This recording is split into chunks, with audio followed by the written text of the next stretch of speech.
I guess to get right into it a bit. So I guess just to start off, tell us a bit about yourself. Like I may know, but some of the other people may not know. So who you are, your family structure, and where you're from, some things like that.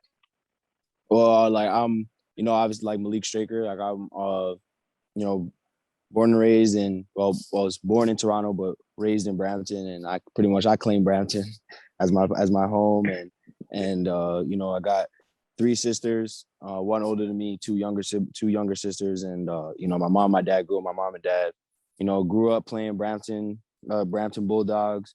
Being a like Mm-hmm. young cat, Bulldog young for cat. life.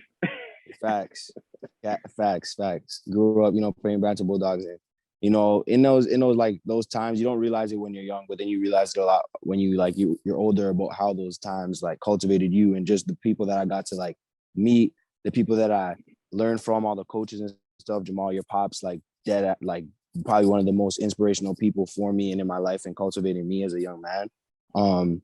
And just all the disciplines that I learned while being so young, in Brampton, I was able to carry with me onto an opportunity that I got in to go to St. Francis in Buffalo.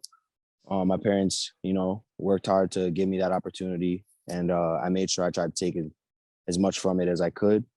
Yep. I mean, outside of that, I think that just like as Malik as a person is just someone who's just like really dedicated to just success. And what success looks like to me is just being the best version of myself. If I see areas where I struggle or where I lack, I try to just, be better at it. And just it's an endless like thing. You're just always going to be working on it, throughout your life. And I think that's just the biggest thing that I could pull that people could pull away from who I am is just someone who's really dedicated and driven towards success. And success is just being the best person that I could be day in and day out. Yeah, man, no doubt. I know that's what it's about, growth, and above all, like you said, being the best you could be. Because at the end of the day, once you're able to do that, you can look back once everything's said and done with no regret at all. So Yeah, for sure, I think that's the most hear that. important thing. Yeah. Live the whole life with no regrets, and like the fact that you gave it all, gave it your all at anything you basically do. Like that's the best thing you can really do for yourself. So yeah, I appreciate that, man. Like congrats to you for just even where you are so far, and just the fact that you're dedicated, and like the fact that you're even willing to work at the flaws is something a lot of people don't even think about. Yeah, they don't even try to. Some people don't address it, and it's something that needs to be addressed all the time. No doubt. Yeah. I mean, you touched on it a bit from I guess the athletic side, the football side of things. But tell us about being from Brampton and what being from Brampton means for you. And like a lot of people may not know because people from like especially Brampton football players, they got that swagger to them. It's like they want everyone to know they're from Brampton. So talk to us about what that means for you.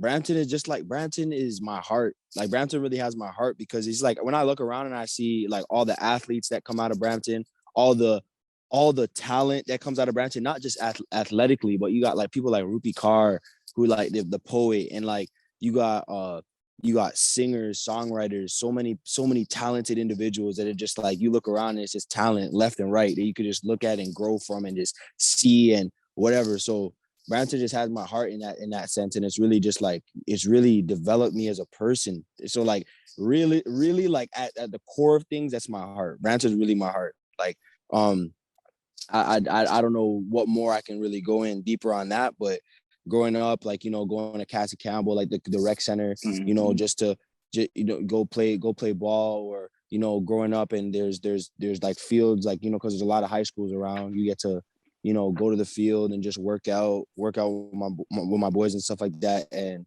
that was like what we did, obviously, like as a hobby and stuff. So, or as like, just something we did for fun. But that's it. Like, I don't think I could really go in deeper other than the fact that like Brampton's really my heart. For sure. No, that makes sense.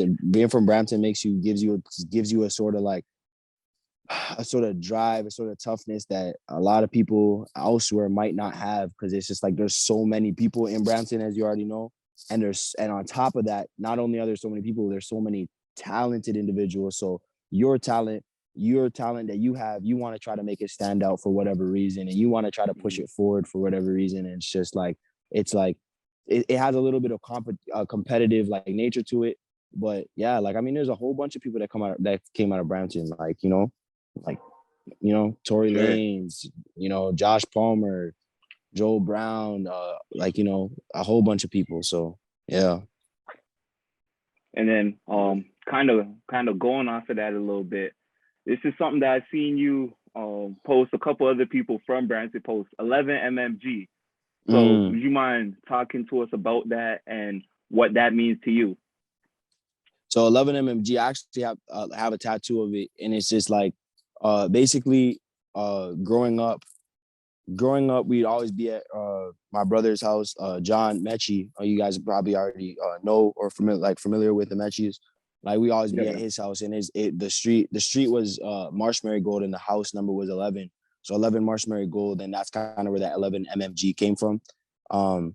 Because we would always be there, everyone, and it would kind of be like a family. Moms would always be there, cook for us, taking care of us. Like we'd just be over there, like it was just good vibes, always like endless love, endless support. We got to see like us being the youngest of generations to be at MMG. We got to learn from, Miles, Metchie. We got to learn from Royce. We got to learn from Leon. We got to learn from, Gashi, Blacks, like Eno, everybody, like everyone that was like in the ranks of like, football, like, guys who played football, guys who wanted to be doctors, guys who wanted to, guys who are police officers now. And it's just like, we got to learn from them, the big dogs, and being the youngest. And they kind of paved that way for us to show us the way. And like, we kind of really, that really is something that's really dear to me, because I feel like that's like a very, very, very big, an important moment in my life of just having that. So yeah, it's basically a house and where I grew up for real. No, for sure. It's like you get that family bond. It truly is a brotherhood. Like people say that a lot, but definitely like you're all at the crib, like y'all kicking it, learning from each other, growing together. So for sure, that's dope.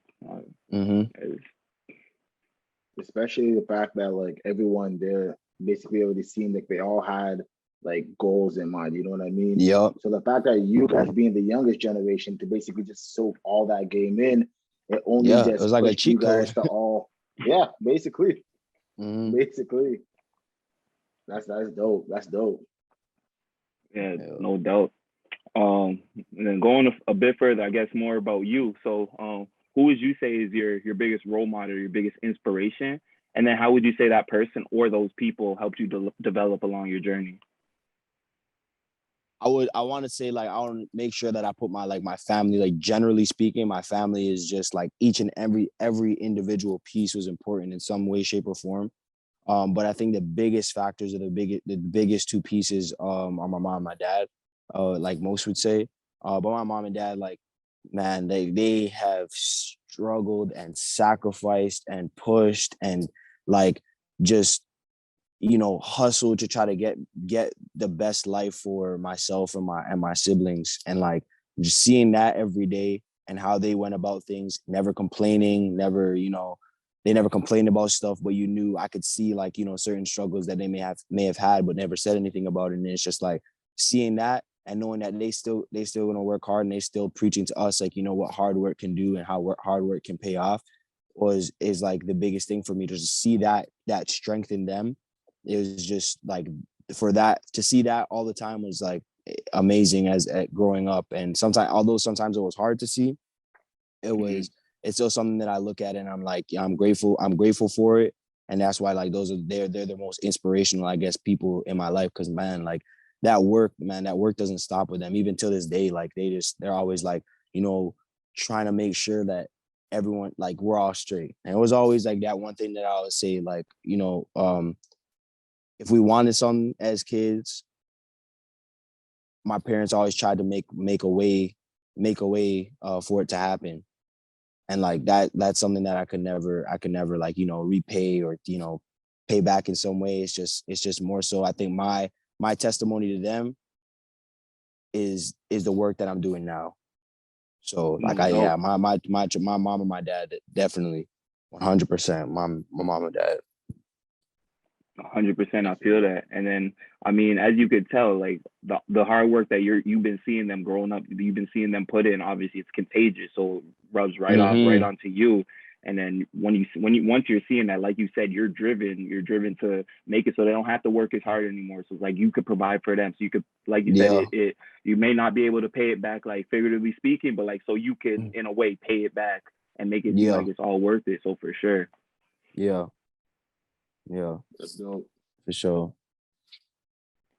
And then now, so going a bit more into football specifically, I guess. So growing up, was football always like your passion, or do you have another first love, so to speak? Nah, football was always football is always it. From my pops, I remember the first time I was introduced to football. My pops put two jerseys and a little like plastic helmet on my bed, and basically told me to pick one. And it was a Giants helmet and jersey, and a Steelers jersey. I was gonna say, there's no way he didn't put out the Steelers jersey for you. Yeah, you know how he is already with that. He put them both out. And I picked the Giants one, I guess, because I like blue, and I guess because it was two things. It was a helmet and a jersey. So from that point, I picked the Giants, and like I was a Giants fan, and then I just kind of like, I wanted to play. I told my parents I wanted to play football. Pops put me in football, and from that point, I was like, boom, loved it, and like it's kind of ironic because I said this story today. Was that, I mean, the first game I ever played, I was like 6, I think. And I ran up to my dad and I was like, what should I do? Like, what should I expect? And he said, at some point in the game, you're going to get hit really hard and you'll figure it out from there. I ran out there, played, and I remember getting hit and popping right back up. And he said, that was the decision. That's what every football player comes with. That's the decision they make. It's like once they get that first hit, you realize whether or not you want to play this game or not. And I felt like I was built for it. And I love football. Like football is, it's up there with the top like 5 things that's just most important to my life. No, for sure. I hear that. That's dope, especially starting from such a young age and like finding that passion, finding that love for it from young. That's key. Especially from a young age, I'd say.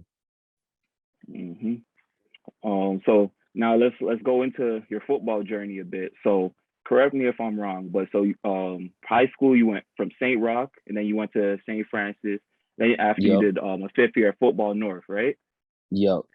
And then from there to Carleton and ultimately where you are now at Arkansas State. So talk to us a bit about that journey.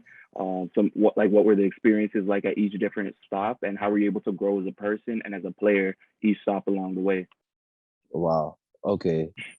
So St. Roch, be growing up in Brampton, everyone wants to play. A lot of people play sports. Everything's, there's a lot of sports oriented things. I always loved football, and St. Roch was the best school in Brampton at the time that I felt. So I went there, played my freshman year, broke my wrist the first game of the season.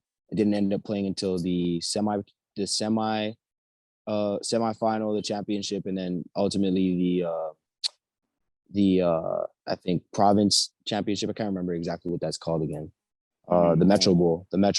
Yeah.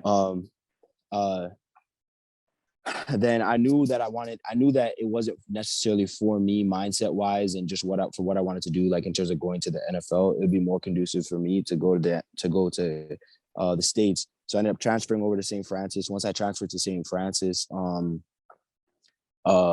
football obviously was different, but the thing about it is my mindset was so strong on like what I wanted to do that I was naturally a competitor and broke onto the scene very quickly. I was like revered as like one of the best corners in the state of New York, which is one thing I'm proud of. And in that time that I was there, I think the biggest things that I took away from being at St. Francis was learning how to read people. Because although like being at St. Francis was like an amazing time. I got to be around some good people. I got to get a good a strong education like foundation. But I learned how to read people, and I learned that at the end of the day, everything is based off of what I do, not necessarily what other people do. So I ended up having to like understand that all this work that you're doing, everything that you do, you gotta make it yourself. It's like nothing's gonna be handed to you. I didn't expect things to be handed to me per se, but I had to understand. I think that's the biggest takeaway that I learned from, being at St. Francis. And I also got to, experience some really good people. After St. Francis and going to Football North, having a successful, career at St. Francis. After going to Football North, I wanted to, obviously get that second chance at playing some more high school football, get more experience, and just being at, a good program that's going to play some good schools. I had decent year at Football North, played some pretty good teams. It was a good time, but nothing really came from it. I didn't have any high offers coming out of high school, out of St. Francis. Didn't end up having any. I had a few offers coming out of Football North, but they weren't anything to grasp at in terms of going to the States, which it hurt a little bit because the goal was for me to go to the States and be in the States, and it was always on my mind. And even when I went to Carleton, there were still a few schools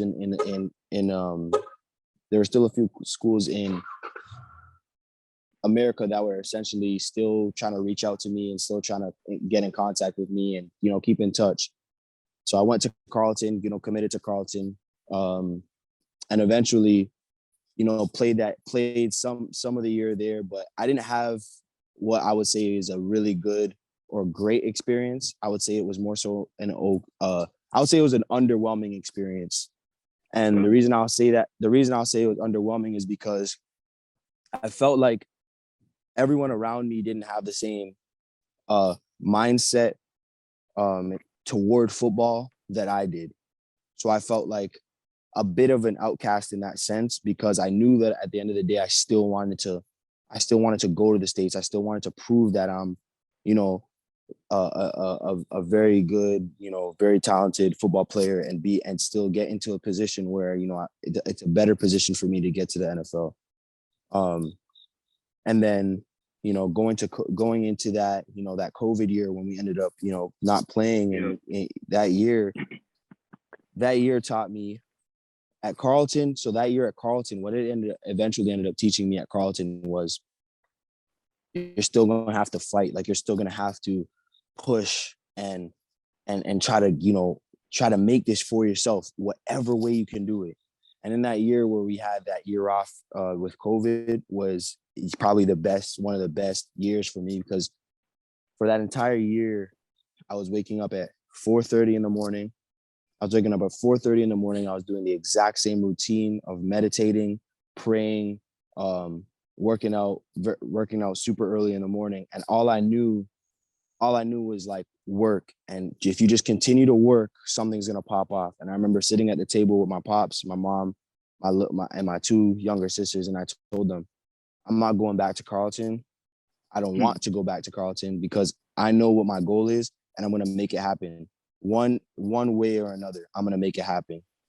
And from that point, when I made my decision, it was final. I was like, that's it. Like, I'm going to make it happen. I don't know exactly how I'm going to do it yet, but I'm going to figure it out. Arkansas State was one of the first schools to hit me up and get me down here for a workout. So I took my brother's car, and I drove to Arkansas by myself on a just pretty much long road. And I knew from that point, I knew because I was sitting in the car, I'm very religious. I knew in that point while I was in that car, like I felt like God talking to me, like, yeah, this is gonna happen. Like, you gonna make it happen. Like, this is it. I got down there, Coach Butch Jones, and Coach John Shalala, Coach Rob Harley, they were there. And the first thing I did once I got out, I'm talking within like 15 minutes of me getting there, I ran a 40. I think that's all they really wanted to see. And I think they were already impressed. But I run, and I don't even know what the time was. All I know is they just said, yep, we're good.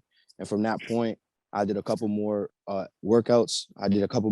For them, and they offered me a scholarship. And from that point, I was pretty much like, in tears because it was something I worked for so long. And I knew, that year of waking up early, meditating, praying, them years of Carlton, them years of Brampton Bulldogs, all that stuff, and just having this vision of like what you want for yourself and really manifesting that and putting into action has now paid off.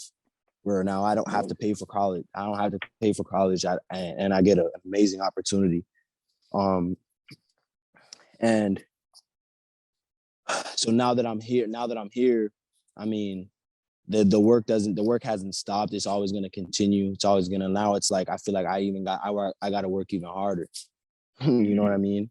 There's no letting off the gas pedal because you're here now. Nah, it's like, all right, I just kicked down the door now. Now I'm here. Now it's like, okay, what are you gonna do now? And it's like, boy, everyone's gonna see, and they're gonna see real soon. Yep. That's how I feel about it. That's how I feel about it. You want me to go into like the season so far, or? To be honest, I'm gonna take the segue. We're gonna ask a bit about that later. I know we asked a lot of you, but you definitely gave a lot. I appreciate that. I think this is a perfect segue for this. So Godfidence. And so talk to us. I didn't even know like how religious you were up until now, really. So talk to us about Godfidence, and then of course your relationship with God and what that means to you. Oh, my relationship with God is everything. I'm a child of God. First and foremost, I'm a child of God, and I always make sure that I put that out there. For people to see. I wear that on my sleeve because I want people to understand that I wouldn't have anything that I am or not be what I am without Christ. And it's gotten to a point now in my life where I'm so connected with like in my heart like with God that I feel like the message is clear. The messages that he sends are so clear for me. And the importance of having like God in your life is just like, it's like, it essentially just paves the way for, it helps pave the way for you. I feel like for me at this point, how strong my connection is, it's like, it's so ironic because I was saying this earlier today as well. I feel like it's gotten to a point where I can hear the message so clearly. Like when God's talking to me or wanting me to know something or whatever, I can hear it so clearly. I'll give you like some examples of that is just in certain games, for example. If I'm gonna make a big play, I'm gonna know before the game starts. It's like that type of thing.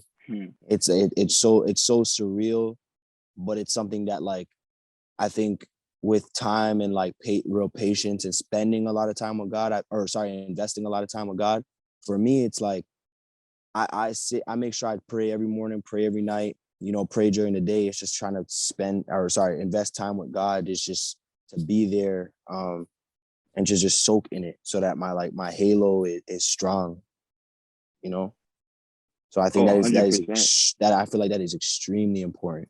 Extremely important. Yes, sir, no doubt. I mean, the creator, the man above us. So it's like to have that relationship is huge, and to speak so highly, to be so dedicated. Like a lot of people who they get on the platform and they're scared to speak about that relationship. So it's one thing to have a relationship and kind of be a little weary about it, and then it's one thing to be like completely open about it and know like this is who I am. Either you're gonna live with it or I'm gone, type of thing. So that is huge. Yeah. No doubt. Yeah. And also, I mean, with that answer, I feel like I know how you're gonna answer this next question, but I guess after you graduate from Franny's and after your year at Football North, like you said, after Franny's you didn't have any offers, and then after Football North you had a few, but like it wasn't really what you wanted, what you were expecting.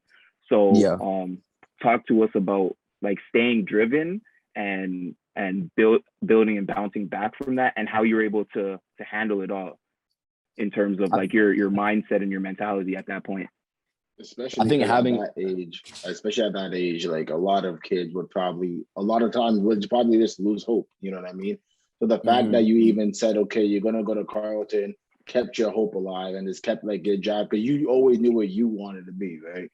So yeah. like, guys, just speak on like what basically drove you to just continue doing that and like that whole process So at that time. I would say, like, obviously having Christ in my life and just like keeping football. And can y'all hear me still? Yep, you're good. Yeah, just keeping football just at the forefront of my mind. And obviously like having a really, really good support system, like my family around me. I never once doubted my abilities. I never once doubted like, is football for me or anything like that. Staying driven it comes from within, and sometimes you really have to like step back. Sometimes you even got to step back and just remind yourself like, hey, like, I am who I say I am. And it's like, sometimes you really got to prove that to yourself. Sometimes you feel like you got to prove that to yourself. So, like I think Stefan Diggs said this and he said it best. It's like, kind of like screw everybody else. It's like, I'm proving this to myself first and foremost. I'm proving it to myself. So I'm gonna go ahead and prove that to myself. And like to stay driven, you want to work to like prove yourself right every single day. Prove yourself right that you are who you say you are. So I think that's probably how I stayed as driven as possible. And it was just always like and also, looking at my family situation and just wanting better for us. So yeah. Yep. No, that's huge. Honestly, I'm not gonna lie to you. We're probably gonna steal that quote. Prove yourself right that you are who you say you are, or that I am who I say I am. Because that's huge. That's what it's all about. Because like once you prove it to yourself, the results will show. Everyone else they'll be able to see because you're, at least from speaking to you, from knowing you a bit, like you're similar to me. You're your biggest critic. It's like once you prove to yourself, it's like, okay, this is who I am. Like I could do it. And it's like the rest is easy. Like it's not easy, but so to speak, the rest it will follow. To be honest, it will come. because to be honest, no one else matters after that, right? Because at the end of the day, it's kind of like it's almost on me. Anything you do is like you got to make sure that you're good at all. And then at the end of the day, like you are your biggest critic. You know what I mean? It doesn't matter what X, Y, Z. Everyone's always gonna talk. You know what I mean? So it's like as long as you know you're putting your best foot forward, right? You can't lose at the end of it all. Yeah. Yeah. And then going off of that, talk to us a bit about like your, I guess, before you committed to Carleton, was getting back D1 something that you've always had on your mind? Yeah, for sure. It was always this idea that, my mom kind of always put it in my mind too, because at the time I didn't know, like I didn't think of it this way, but it was like God's putting you here. My mom always made sure she said like, God's putting you here for a reason. You may not know what that reason is right now, and you may not want to do it. You may have some sort of hesitancy or some sort of like, some sort of like step back of just basically like, oh, maybe, I don't know. But God's placing you there for a reason. You might not know, but you'll figure it out in that time. So I think gracing people, or the people that I met, getting to grace those people like with, my presence, or maybe even like, I've heard like, a lot of people saying that I inspired them, being there. I helped them work a little harder, even if it's something as simple as that. Like, hey, maybe I might have touched somebody's life in a way that I may not even know yet. Being there. So I think the idea of always going back or being D1 was always a thing for me, because I knew it was I think the greatest path towards success of getting to the NFL. 100%.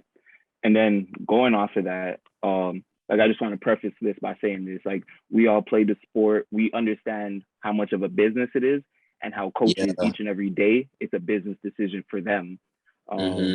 So I'm just curious if like these are conversations you've had with the coaches, without, of course, putting anybody down or like anything like that. And I don't even know Coach Sumera, but like I guess just talk to us about if you've had any like discussions with him, I guess, before getting there, and then once you, like you said, when you made up your mind that you weren't gonna be going back there, what was that like?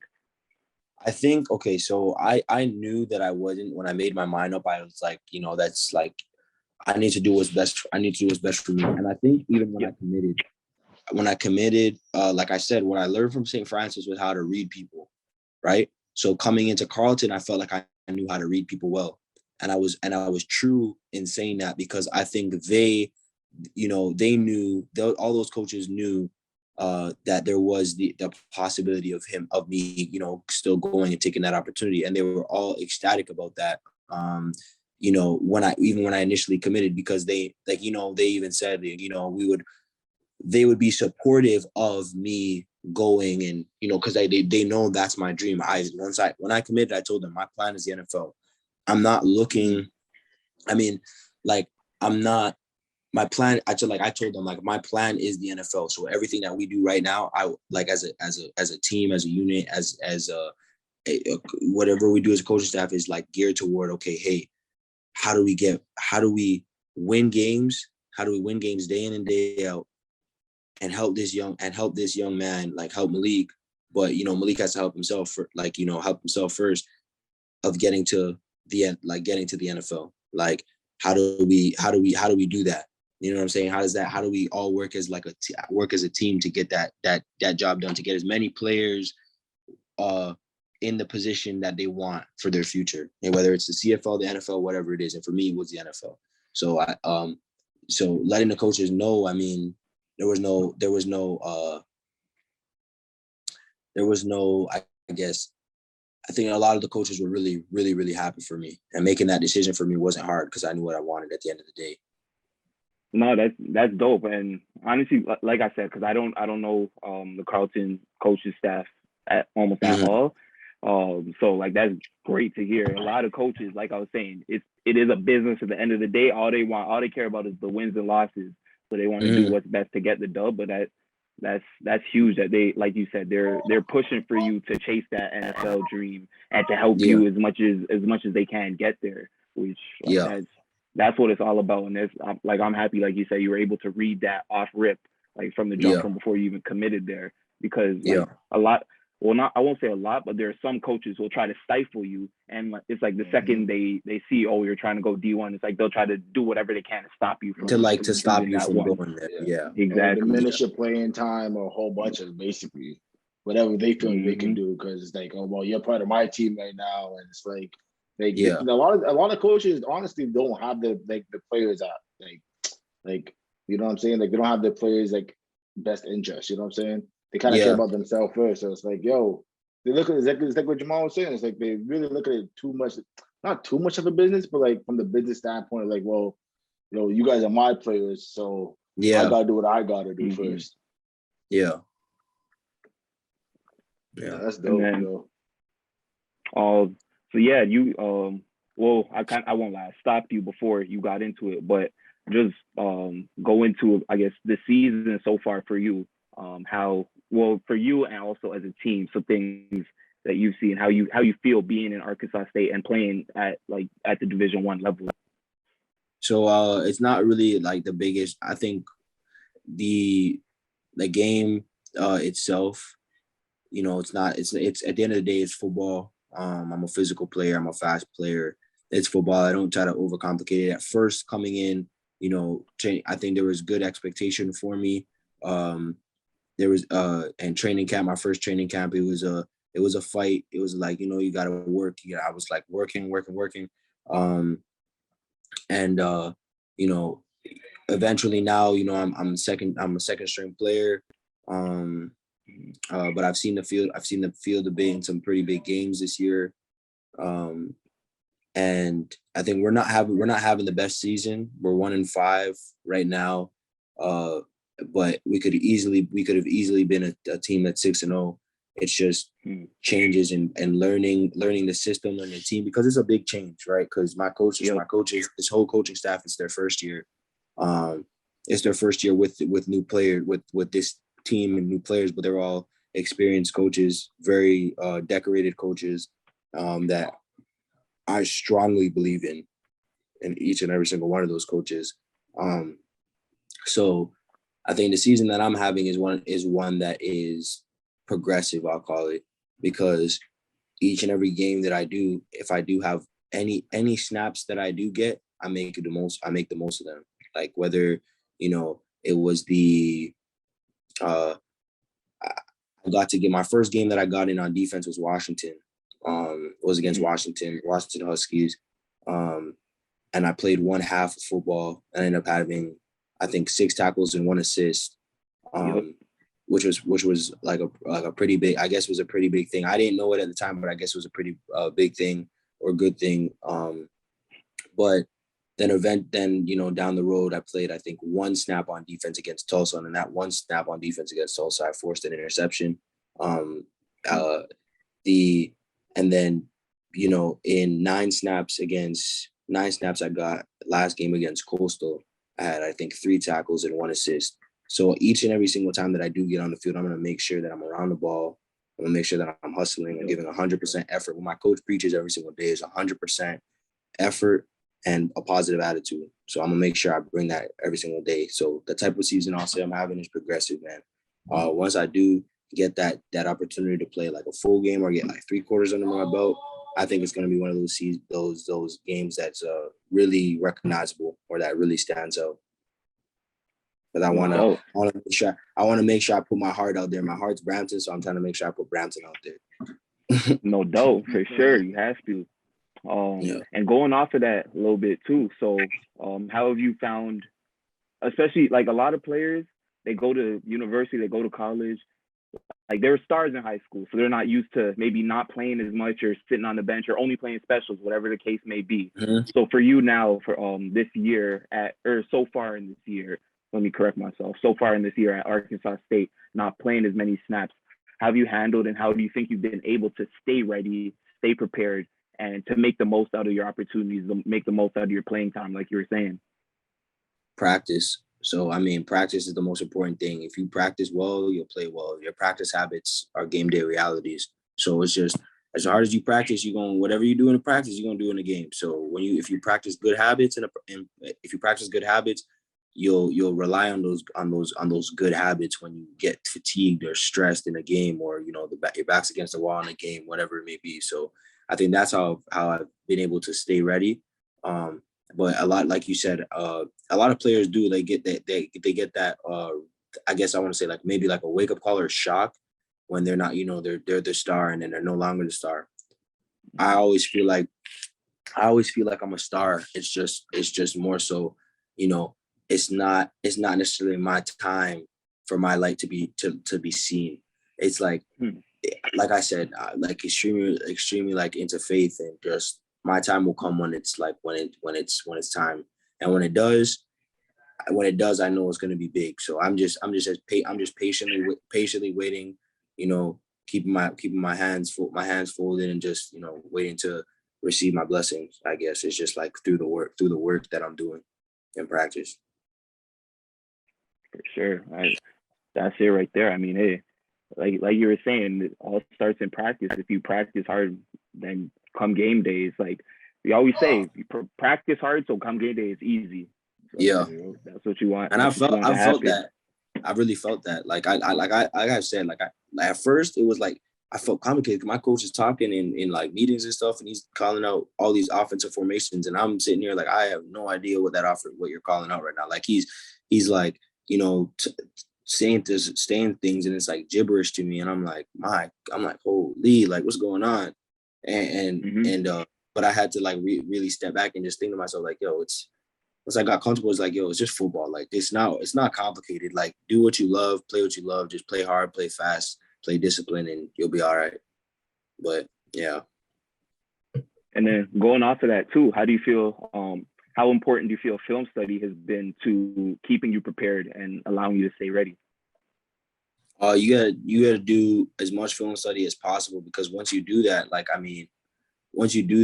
you'll be more prepared for the game. It's literally like a test. It's like if you study for a test, there's the likelihood of you doing better on that test, it increases. Like if you don't study, you might not do as well, right? So it's like knowing what you're getting into ahead of time. So film study is very important. So I would say like a lot of young guys get into the habit of doing film study, because once you do that, now the earlier you start doing it, you'll start doing it you'll do it when you get to the college level, and then the pros. It's just so yeah, film study is really important.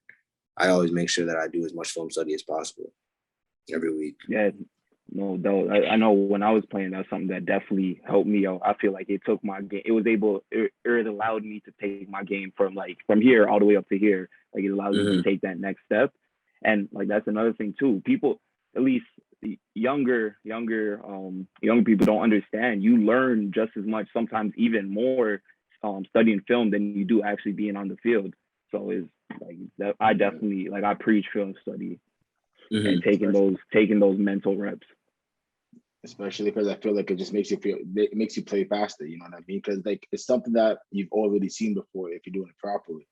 So it almost just kind of slows down the game and makes you play faster. Yeah, I 100% agree. 100%. Yeah, going on a bit more about this season. Also, for this, definitely correct me if I'm wrong. I read that you're playing like a hybrid linebacker safety. So I guess it would be like the Sam position in Canadian football. Yeah.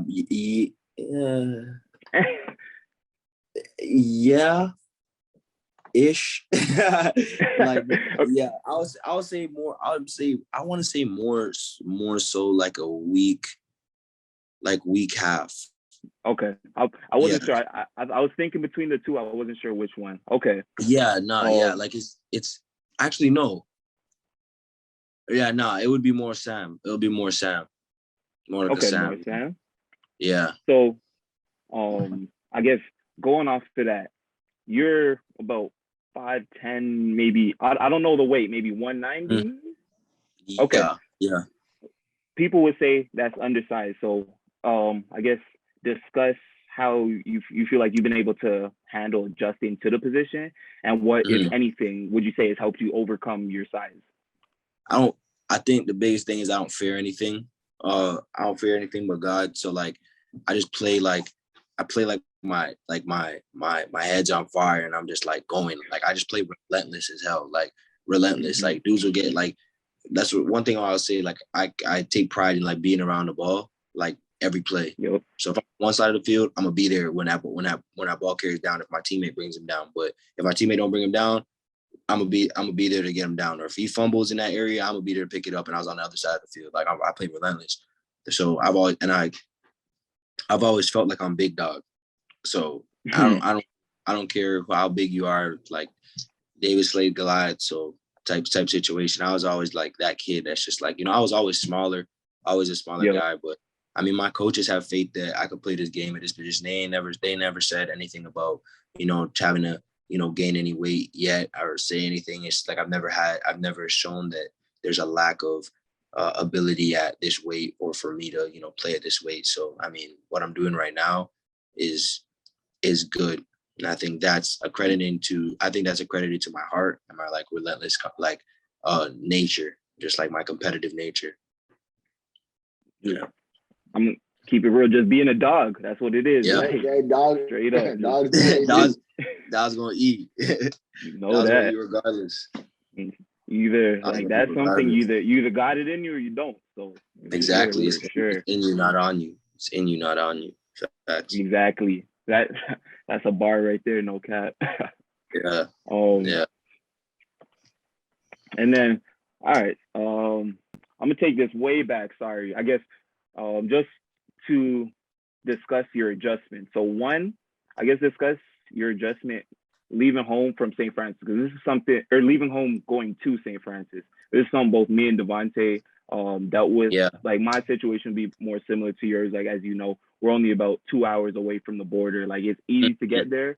But how were you able to handle and adjust to that? Did you ever feel like homesick, and what were some things that you feel helped you overcome that, if at all you did feel homesick? Beautifully. I think the people that I lived with while I was there, like, they made it so easy. Like, I really felt like both families, I was so fortunate. The Campbells and that lived with, initially, and then the Thomases, both families, amazing families, still connected with to this day. Like, I look at them like they're like real life, my family. Like, and that means a lot So I think that was the easiest part. It was like they made my home away from home like really, really, really feel like home. You know, I felt loved. I felt taken care of. Like, you know, I didn't just feel like I was a stranger in somebody else's home. It was like, this is my home. They love me like they love their son, you know, kissing me on the forehead as I leave like to go to school, talking about go get A's and all this other stuff, feeding me good food. Like, you know, that was the adjustment was pretty easy. It was like, I think being away from home, it was like just the mindset that I had was always like, you're on a mission. So you just always stay focused on the mission. But being on the mission and having those supporters around me just made it so easy. And on top of that, I had people from Brampton that were with me. Like I had your brother and I had, and then I had like a few other guys. So I think that made it a little easier too, because there were guys that were doing the same thing right with me that connected with me. So, you know. Exactly. That you grew up playing with. Exactly. Yeah, no, that was dope. I think it was maybe like 4 or 5 of you that went within those 2 years. I can't remember if all of you went up the same year, but I think it was like 4 or 5 of you. So that was like that. I could understand that definitely would help out a lot. Yeah, for sure. And then, so I guess you said, and this one, it's a little different because at this point in your age, you're grown, you're matured, and this is after you already lived. You're away from home in Carleton for, I guess, a year or 2 years. So going to Arkansas State, which is, I don't even know, I won't lie, I don't know how far that is from Brampton, but how has that adjustment been, and how have you been handling that? The adjustment is pretty much the same. I feel like right now, I feel like it does get hard at times, because it's like, okay, now you don't know anyone there. Like St. Francis, I knew people there. Bama, I have my brother there. Now it's like, okay, you don't. But it's like, you got to meet new people, you got to grow, you got to whatever. And it's like, you know, I adjusted that because I'm always staying connected back home. I always FaceTiming my people and all that. But it's like I said, now it's not so like, I don't think of it so hard of like the mission anymore. It's like, okay, like sit in it. You're here now, kind of like make sure you enjoy the people that you're around. You know, you connect with the people that you're around, and like, you know, like I said, I feel like I've matured a lot. So my mindset is kind of like, you know, I'm grown now. So like I'm me, I'm doing what I got to do to get where I want to be. No, for sure. And what you said right there is important, because like, even though there's still more work to do, you still made it incredibly far. And it's like, smell your own flowers, like pat yourself on the back every now and then, because like you said, you got to bask in it and enjoy it and live in the moment, so to speak. Exactly. All right, so I won't lie. So for me, that is all the football related questions I had. So before we step into like just some brief things outside of football, Devontae, did you have any other football related questions? I actually did quickly. I just wanted you to just touch on like the relationship with you and John, basically at Bama, and like obviously you guys spent months there, but obviously you guys knew each other from back home too. So it's like just the relationship with you two, and honestly, since if you think about it, he's the receiver, you're a DB, how you guys basically get to play off of each other. Yeah. So I mean, we grew up together, MMG, you know, and like we always like, it was always a dream of ours to like, you know, play, you know, in the NFL and play at the Division I level. And like for him, he always knew he wanted to go to Alabama. That was always a thing for him. And like when he got that opportunity or got that scholarship offer, I mean, you know, I was one of the first people to know or find out. And like, you know, I was ecstatic. And I mean, at the end of the day, we all knew like, you know, he was going there and stuff. And that relationship, I mean, had been cultivated between us. Our relationship has been cultivated since like, you know, since young, and just like, you know, pushing each other, striving, training, and like our bond has gotten like stronger through work, like through training, and just being, you know, just being that, like, you know, like that person that I could always like, you know, like bounce ideas off of, or if I'm struggling, like really struggling with something, anything, like he's there for me, and I'm there for him. Like that's really like my brother. Like that's really my brother. So I really value that relationship so deeply. And then even like, you know, down at Bama, the work continued, but it's also like a work of like the mind and the spirit as well, not just like the physical. Not just the physical, because there's so many things that in that time, like any times that we were like separated, like for example, you know, him when he was in Maryland and I was in Buffalo, or, you know, him being at Bama and me being back home at the time. Even though in those times, we will take what we learned once we linked up, we will take what we learned in those times and like share it with each other in such a way where it's just like, you know, there's so much free game or so much knowledge to be given. And like that work, I mean, that work has always been a thing, you know, waking up. I mean, we used to do this one thing. I always wanted to share this. You know, I remember, I think it was the summer, I think we were around like 13 at the time. It was the same routine, probably about for half the summer, same routine. So I would wake up and I would run over to Trent's house, my boy Trent's house. He probably like a 1 minute run to his house. Once I run to his house, I would get on his bike and we would peg to Jawan's house. Once we get to Jawan's house, Jawan gets on his rollerblades, and then we go straight to MMG, straight to John's house. When we get to John's house, after that, we chill there for a little bit, probably like an hour. Then we get to the field and we go train. And that was probably the same routine. So, I mean, we probably didn't notice it at the time, but what it was doing, it was developing a habit, a good habit.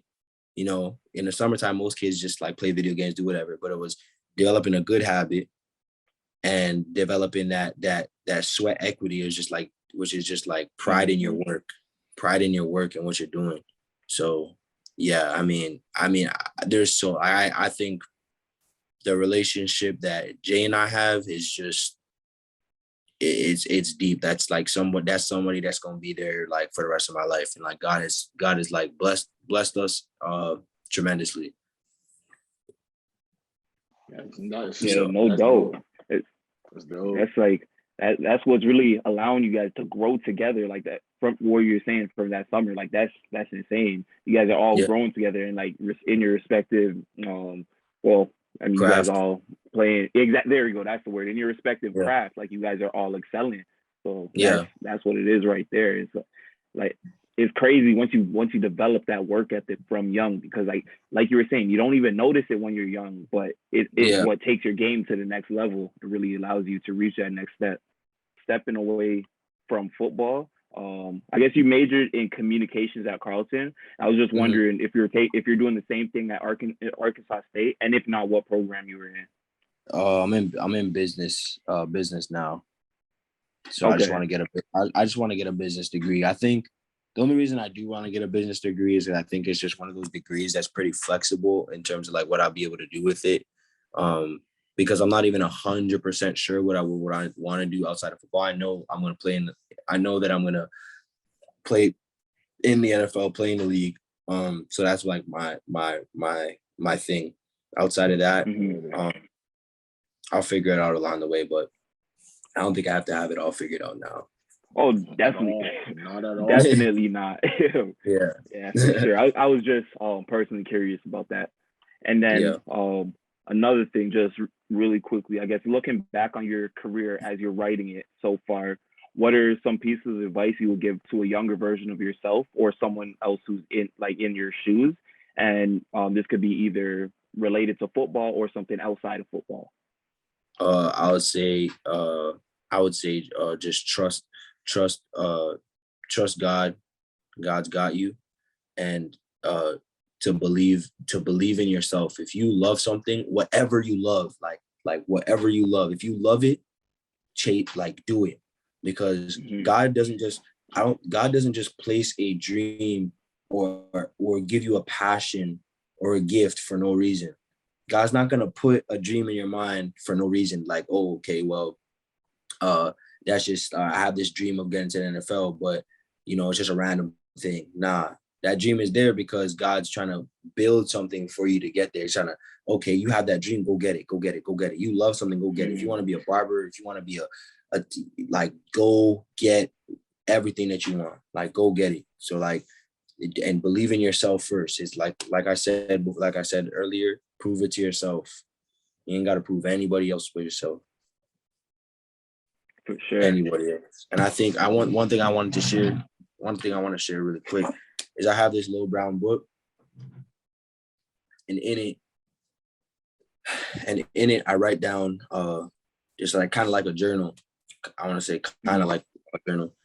I write down a lot of things. In this book, I write down, things I'm thinking about. I write down everything that I want from my life. But I think one of the most important things is in this, I'm kind of writing I want to say like what I'll call it a story, but it's essentially like a book of quotes. And it's like any person that I come across, like doesn't matter who, randomly. It could be the Uber driver late at night after I'm going to the airport or something like that. And I ask them the simple question of like, I ask them the simple question, and the question is, what is the best piece of advice you've ever received in life? Or what's the best piece of advice you think you could give me? And the amount of answers I've received and the different types of answers I've received are beautiful. Like beautiful, because everyone comes from everyone has a story, and like sometimes you won't realize it, like even unless you ask. Yep. So that's one thing that I wanted to share. No, that's huge for sure, because like you said, you're getting all these different perspectives, and like you're getting them all like not thrown at you, but they're all being given to you. So and you're able to later, like obviously write it down, you're able to later reflect on it, and then you're taking those bits and pieces from all the different people that you've met, and then that's what makes you. And that's what makes you, I guess, so to speak. It makes you complete, right? And that's so that's huge. Like I love that.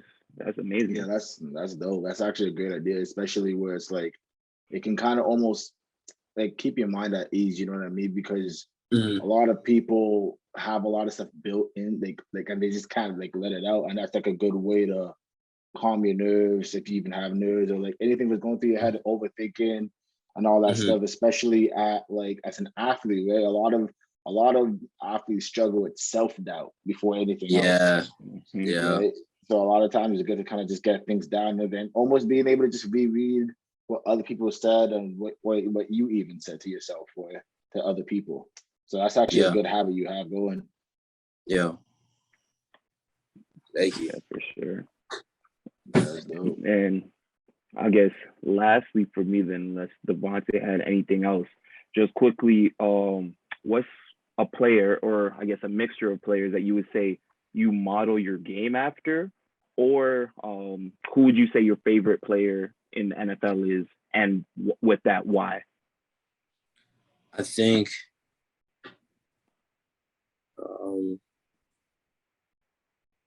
I really admire the way Buda Baker, Tyrann Mathieu, Jamal Adams, and Derwin James play.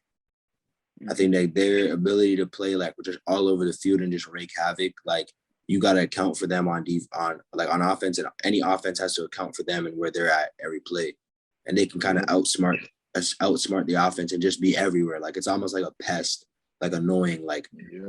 This guy could blitz, and they could be in zone coverage, and they could be in man coverage, and then now he's dropping, you know what I mean? So, yeah. Oh, for sure. No, I feel that, because even for me, I'm a huge Derwin fan, so I get complete what you're saying. The ability to be everywhere and do everything. It's just being a complete player, and the offense can't how do you game plan for that? 1 second, like you said, he's rushing off the edge. The next second, he's taking a slot receiver down or he's running with him on the seam. So it's it's crazy. Yeah. So that's those players that I kind of I really admire their game. Mm-hmm. We appreciate that. Devontae, did you have anything in closing? I don't have any more questions. I just want to say, honestly, thank you for your time. Honestly, just understand that you already came a long way, and just for you to just know that, and you already made a lot of people proud with that you don't even know.